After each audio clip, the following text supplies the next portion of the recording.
ku ne xam ne ne yàlla daa bind te yemalewul am na ñu matal am ñu matlewul waaye ba mottali amee ba léegi kenn sonnatul buur kattan di produit 100% naturel sans effet secondaire ñu defare ko li nga xamante ni moo di petit cola bisaab ak jinjeer ñoo ngi jàppale leen ci seen wàllu kattan ak seen wàllu wërgu-yaram bu nekk jar na fi nguur ak keng ba ci kikirikiij waaye bii mooy seen buur di buur kattan ballonnement moo ci mën constipation faiblesse sexuelle diabète sinusite éjaculation précoce di joxe appétit sexuel teg ci itam day raxas sa biir ba mu set wecc wooteel gaaw ci 77 413 59 24 77 413 59 24 xar yëpp xar lañ waaye laadum da ciy gën te bu ñu nee góor ngóoraa tax.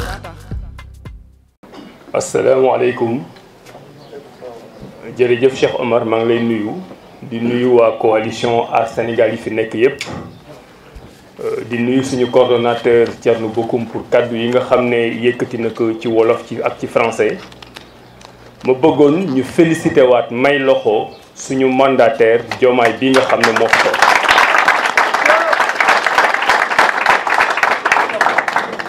di remercier nag journalistes yi di leen wax ne gisante yu mel nii dina bari parce que ñu ngi dugg ci période électorale bari na waxtaan yoo xam ne bëgg nañ ko waxtaan ak yéen boobu ba léegi nag ñu ngi ne tekkaaral waa Aar Sénégal tekkaaral boobu du tooy du faible du ñàkk xam looy wax dafa doon tekkaaral boo xam ni ñun ñi ànd nekk ci coalition bi ngeen gis ñu ñun ñi ñëpp dafa am nu ñu mooñe ci xalaat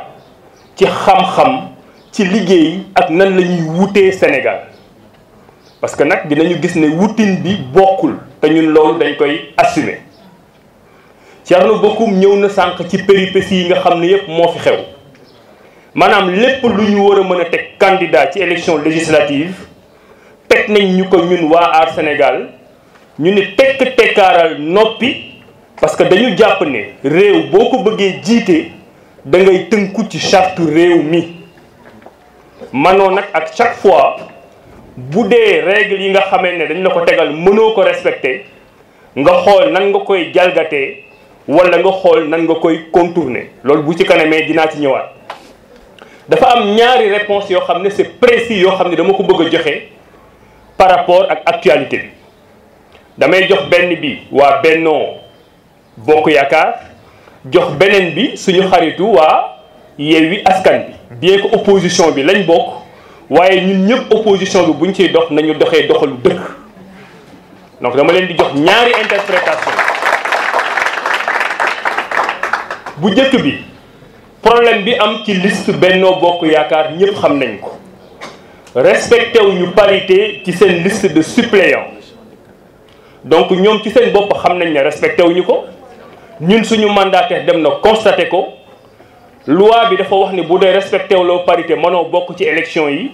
donc le résultat immédiat mooy Bennoo Bokk Yaakaar warul bokk ci élection yi démb ba léegi nag ñu ngi leen di dégg ñoom ak seen ay juristes ñoom ak seen ay communicants ñu indi benn argument bu bees boo xam ne moom lañ ñu bëgg a jaay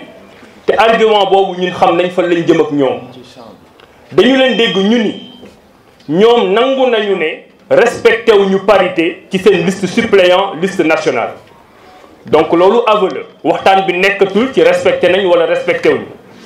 mais ñu tegal ñu ci ne ñoom liste suppléant bokkul ak liste proportionnelle nationale bokkul ak liste titulaire et que ñoom tey xel nangu na ñu dindi seen liste suppléant invalidé ko teg ko fële garder tout simplement seen liste titulaire gis ngeen loolu ñoom ñi koy wax seen bopp ñoo xam ne yenuwul maanaa ci droit yenuwul maanaa ci politique yenuwul maanaa ci logique administrative parce que booy déposer dañ lay wax ne da ngay déposer sa candidature benn liste boo xam ne mooy sa liste nationale donc il y a une liste nationale ci biir liste nationale boobu mu am ay titulaires ak ay suppléants d'ailleurs c'est tellement pertinent que booy déposer mënoo ñëw rek ne damay déposer liste titulaire du ma déposer liste suppléant mënul nekk parce que boo déposer liste titulaire te déposer woo liste suppléant sa dossier baaxul donc bu dee dafa am benn irrégularité lenn lu baaxul ci sa liste suppléant dañuy jàpp ne benn liste cundum la liste bi yëpp mooy yàqu liste bi yëpp moo baaxul donc puisque Benno Bokk Yaakaar respecté wul parité ci liste suppléant am liste nationale bi yëpp la ñuy jël teggi ko teg ko de côté donc Benno Bokk Yaakaar mënul bokk ci élection yi leneen lu ñu leen fi wax nag du droit du science juridique du science politique ay wax sa lu ma neex la jaakaar ne yow yaa am doole et que boo forcé dina jàll dinañ ci ñëwaat beneen tontu bi ñuy tontu suñu xaritu waa Yewwi Askan bi ñoom aussi ni waa Bennoo def la ñu def ñoom nangul nañ seen bopp ne seen liste dafa am problème ñoom ñoo ko nangul seen bopp parce que dañu leen jox 3 jours comme ñun nit ñu ko joxee nee naa leen lépp lu fi dal keneen rek dal na Aar Sénégal ñun 16 notifications lañu am bu ma juumul 16 ñu jox ñu 3 jours loolu itam déggu la ñu ci benn yoon ñu wax ci dañuy loi bi nee na seen 16 yii dafa am ay problème inéligibilité dafa am ay problème mu date dem leen lijjanti ko li ñu daj ci ñetti fan yooyu entre Ziguinchor Podor Matam ak fépp foo xalaat ci Sénégal waxuñu ko kenn waaye dañu garder suñu dignité dem lijjanti problème boobu ñëw déposer ko ba liste bi set wecc loolu suñu mérite la waaw am na ñeneen ñoo xam ne yéenew ñu leen ko encore une fois mais dem nañ ñoom def leneen loo xam ne du loolu donc ñoom ñu nangu ne seen liste boobu baaxul waaye ñu dégg leen aussi ñoom démb ba léegi pour influencer opinion bi ñu génn benn argument bu bees boo xam ne itam du droit parce que dañu ni seen candidat boobu inéligible maanaam mënul bokk dem nañu changer ko waaye changement bi baaxul maanaam candidat boobu ba léegi mënatul bokk ñu ne puisque benn candidat la dañu war a ñëw dindi candidat boobu remplacer ko donc candidat bi moo baaxul waaye liste bi day continuer baax demewul noonu parce que loolu ñuy wax dafa fekkoon ne mayeeguñu leen ñetti fan yi nga xam ne ci la ñuy changer seen liste ñetti fan yooyu benn yoon lañ la koy may buñ la ko mayee nga changer bu baaxul maanaam candidature nit kooku baaxul te amatoo possibilité changer puisque candidature boobu baaxul te amatoo possibilité changer te kooku puisque baaxul dañ koy seppi ci liste bi sa liste dafay incomplète donc puisque la liste elle est incomplète elle est irrecevable donc angle d'attaque bi ñu jël ñoom naan du problème mu recevabilité liste mais problème mu inéligibilité benn candidat la du angle bu baax parce que irrecevabilité liste bi c'est pas une conséquence immédiate c'est une conséquence différée qui résulte du fait que candidat bi boo ko seppee liste bi dafa incomplète te liste bi bu incomplété boo demee ci code électoral bi dañ lay wax ne la baaxul donc suñu xaritu Benno Bokk Yaakaar ñoo yor pouvoir ñoo yor doole mais nañu xam ne ndogal dal na seen kaw ñu nangu ko suñu xaritu opposition bii ci nekk te opposé wuñu ak ñoom nañu xam ne ndogal dal na seen kaw ñu assumer ko ñun waa Aar Sénégal comme ni mu ñu ko yoon may na ko ñépp ku mu neex demal direction générale des élections nga xool suñu liste nationale demal direction générale des élections nga xool suñu liste départementale bu dee am na ci lenn loo xam ne yoon dafa wax nañ ñu dindi ñun Aar Sénégal bu ñu bokk ci élection yi may nañ ko ñëpp li ci topp nag moom mooy dossier yi ñuy wax warul woon sax yegg cour constitutionnel parce que bi ñu gisee ne liste département wu Dakar Yewwi Askan bi dafa am problème waa direction générale des élections ñoom ñoo jël benn acte invalidé liste départementale boobu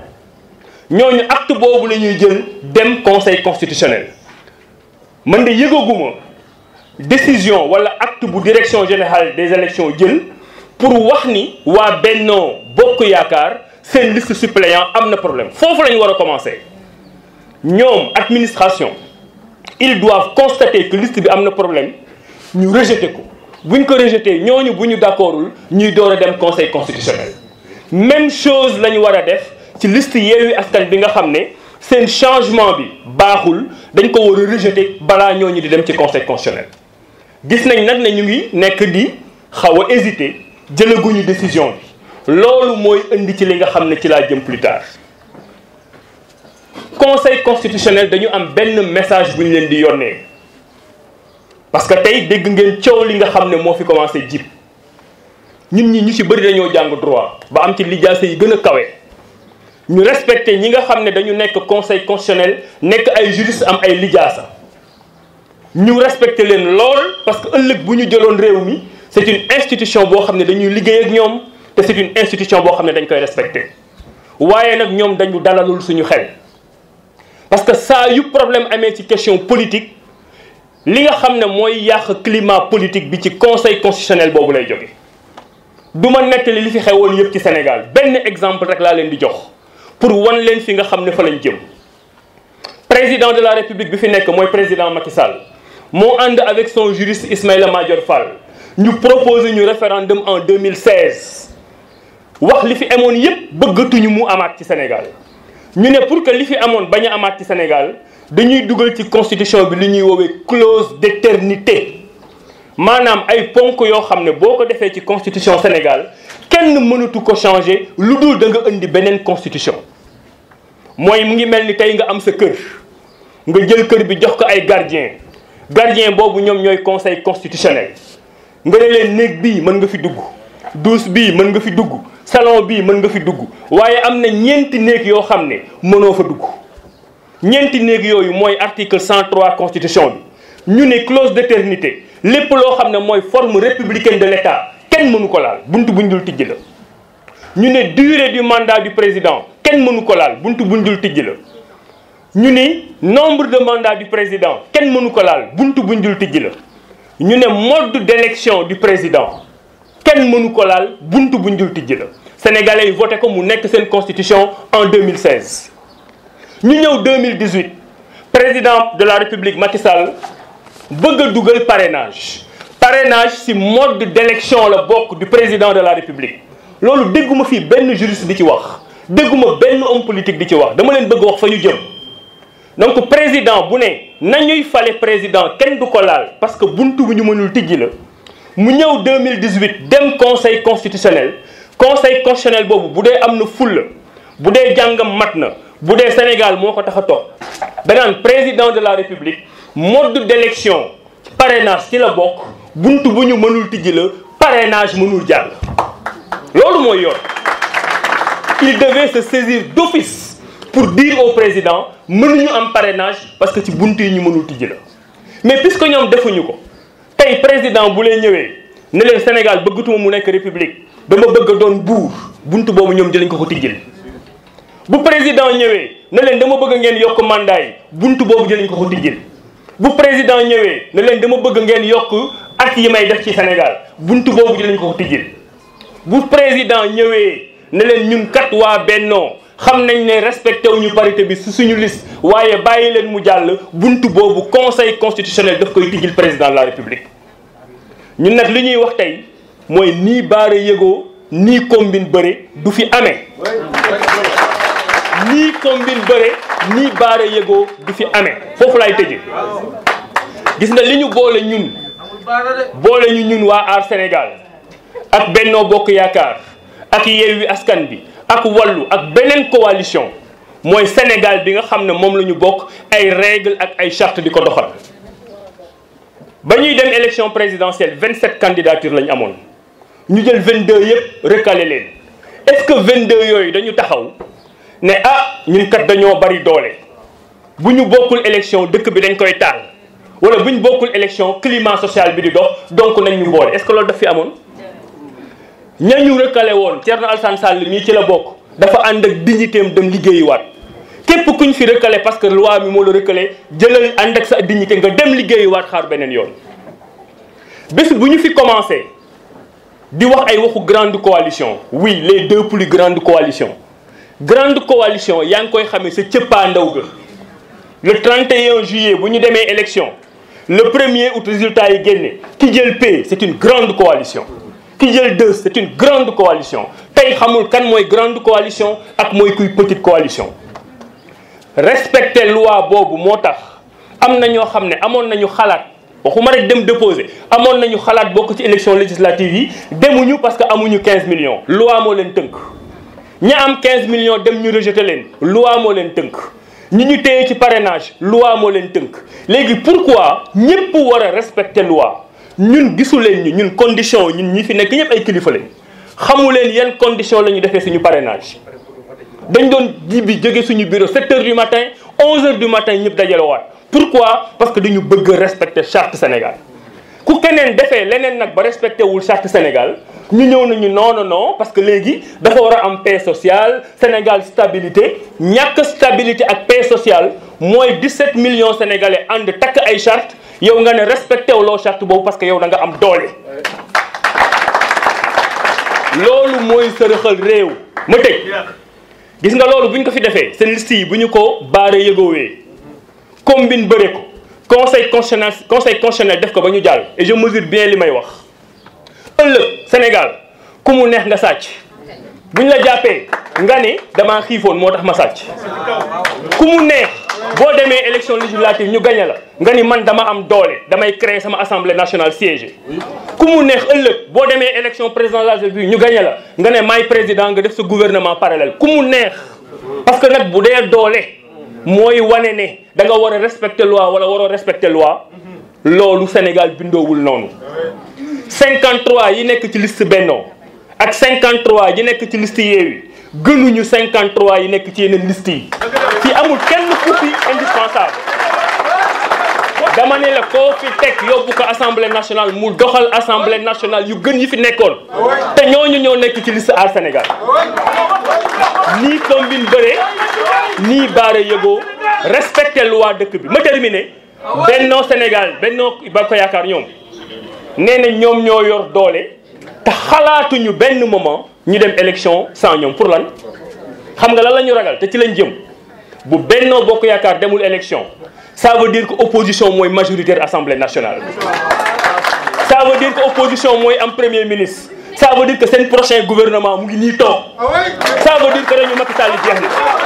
ci foofu nag lañ jëm jërëjëf wa salaam.